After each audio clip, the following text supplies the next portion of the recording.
শোনা, তুমি মোটা হয়েছো, সেটা আমার আরো বেশি আনন্দ লাগতেছে, কারণ মোটা হলে সেক্স করতে মজা বেশি।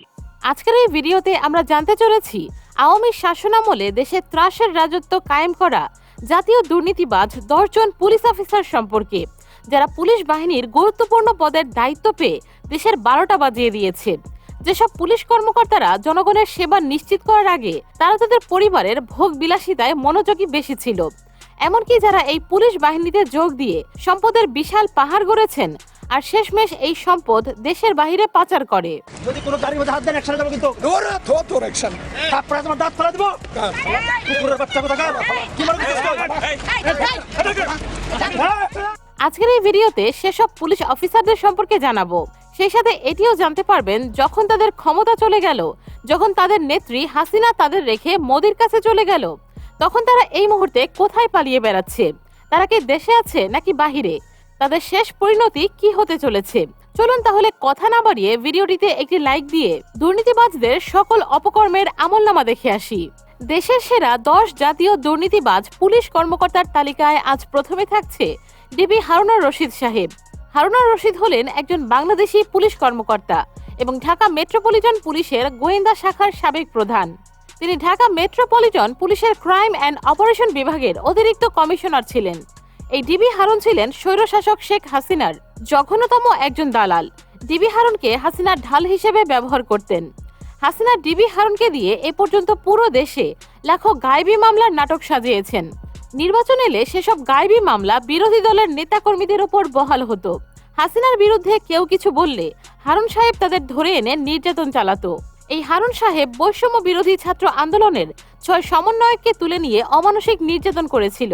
বৈদ্যুতিক শক থেকে শুরু করে 2 হাঁটুতে লাঠিচার্জ সবকিছুই ডিবি হারুনের নির্দেশে হয়েছে। এমনকি জানা গেছে হারুন সাহেব তাদের মেরে ফেলতেও চেয়েছিল। শুধু 6 সমন্বয়কের সাথে এমনটা নয়, ডিবি হারুন মুখোশ পরে হাসিনার পক্ষ হয়ে পুরো দেশে জঘন্য অন্যায় চালিয়ে গেছে, কিন্তু কেউ এতদিন বলতে পারেনি। আমাদের আজকের তালিকার 2 নম্বরে রয়েছে প্রাক্তন বাংলাদেশ পুলিশের মহাপরিদর্শক বেনজির আহমেদ।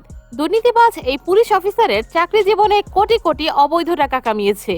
বেনজির আহমেদ এবং তার স্ত্রী ও 2 মেয়ের 43.5 কোটি টাকার অবৈধ সম্পদের সন্ধান পেয়েছে দুর্নীতি দমন কমিশন। তদন্ত দল প্রাথমিকভাবে বেনজির আহমেদের নামে প্রায় 9 কোটি 26 লাখ টাকার সম্পদ শনাক্ত করেছে। তার স্ত্রী জিসান মির্জার নামে 2 কোটি 13 লাখ টাকা, তাদের বড় মেয়ে ফারহিন রিশতার নামে 8 কোটি 11 লাখ টাকা এবং ছোট মেয়ে তাহসিন রাইসার নামে প্রায় 4 কোটি 76 লাখ টাকা পাওয়া গেছে। একবার ভাবুন, একজন পুলিশ কর্মকর্তা কি পরিমাণ দুর্নীতি করলে এত বিশাল সম্পদের পাহাড় গড়তে পারে। শেখ হাসিনা কর্তৃক পালিত এই কুলাঙ্গার ছিল আওয়ামী লীগের একজন বিশেষ দালাল। তিনি দেশের নয় দলের হয়ে কাজ করে গেছেন। বর্তমানে তিনি কানাডায় অবস্থান করছেন। প্রশাসনের কাছে অনুরোধ করব এসব ব্যক্তিদের যেন টেনে হিচড়ে দেশে ফেরত আনা হয়। তুমি তো আমার সাথে সেক্স করো, আমার সাথে করেছো, তো সেক্সের জন্য কেন ভালো না? এখন সেক্স আমার মাথা গরম উঠে গেছে, একেবারে এমন সেক্স ফিল করতে যে আমি কাঁপছি। একটু ওয়েট করো, আমি আসছি।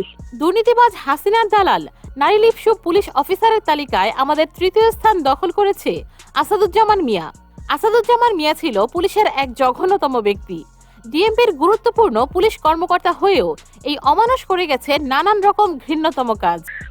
কেউ চিনে না, আমি একদম এক্সাইটেড। তো শোনো, পুরোনো অর্ডারলিটা তো কেউ নেই, তুমি আসলে এখন কেউ চিনবে না। তাই তো অফিসে, আমার অফিসটা মানে যে কোনো সময় তোমার অফিসে আসতে পারো। আসাদুজ্জামান মিয়া ছিল চরম নারী লিপসু।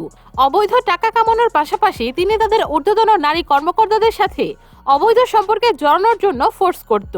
নারী লিপসু আসাদুজ্জামান মিয়ার একটি অডিও রেকর্ড শুনলে আপনিও চমকে যাবেন।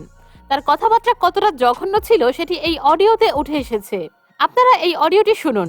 শোনা, আমি তো বিশ্বাস করো, আমি তোমার সাথে সেক্স করার জন্য ক্রেজি হয়ে আছি। হ্যাঁ শোনা, অনেক ক্রেজি হয়ে আছি তোমার সাথে সেক্স করার, তোমাকে আদর করার জন্য ক্রেজি হয়ে আছি অনেক। তুমি অফিসে আসলে তো কোনো ক্ষতি নেই। ছাত্র জনতা সহ আমি বাংলাদেশের প্রশাসনের দিকে জোর দাবি জানাচ্ছি, আপনারা এদের কঠিন শাস্তির ব্যবস্থা করুন। এদের শাস্তি দেখে মরতে চাই।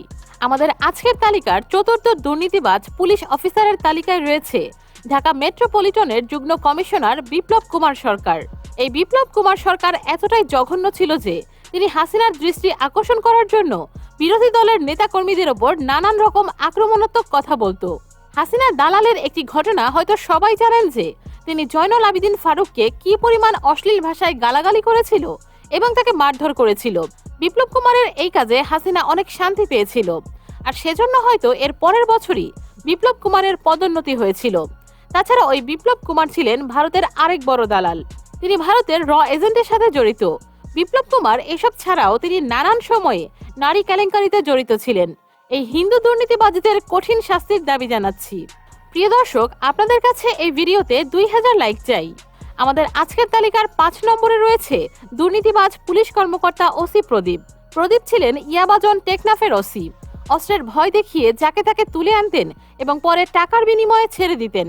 বনিবনা না হলে মাদক কারবারি দেখিয়ে কথিত বন্দুক যুদ্ধে শেষ করে দিয়েছেন অনেকের জীবন। তিনি ওসি প্রদীপ কুমার দাস, যিনি এখন মৃত্যুদণ্ড নিয়ে কারাগারের নির্জন প্রকোষ্ঠে রয়েছেন। তবে এত অপকর্মের পরেও অনুতপ্ত হননি তিনি। সেনাবাহিনীর মেজর সিনহা মোহাম্মদ রাশেদ খানকে প্রতিপক্ষ বানিয়ে হত্যা করেন প্রদীপ।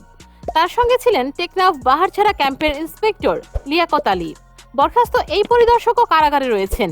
বাংলাদেশের সবচেয়ে জঘন্যতম জাতীয় ঘুষখোর দুর্নীতিবাজ অফিসারদের তালিকায় ওসি প্রদীপ একজন। আমাদের তালিকায় 6 নম্বরে রয়েছে দুর্নীতিবাজ police officer DIG Rafiqul Islam. ঘুষ দুর্নীতির মাধ্যমে শত শত কোটি টাকার অবৈধ সম্পদের মালিক হয়েছেন ঢাকা সিটির এসবিতে কর্মরত অতিরিক্ত ডিআইজি শেখ রফিকুল ইসলাম। তিনি সাবেক আইজিপি বেনজির আহমেদের ঘনিষ্ঠ হিসেবে পরিচিত।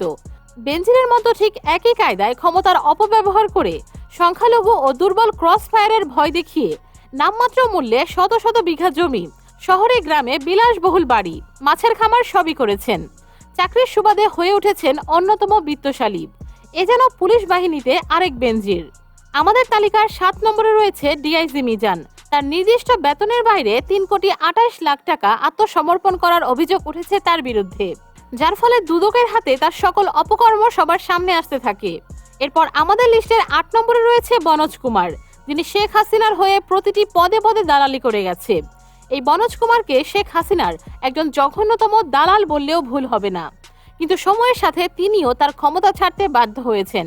প্রিয় দর্শক, ঠিক এই কারণেই বাংলাদেশের মানুষ পুলিশকে এতটা ঘৃণার চোখে দেখে।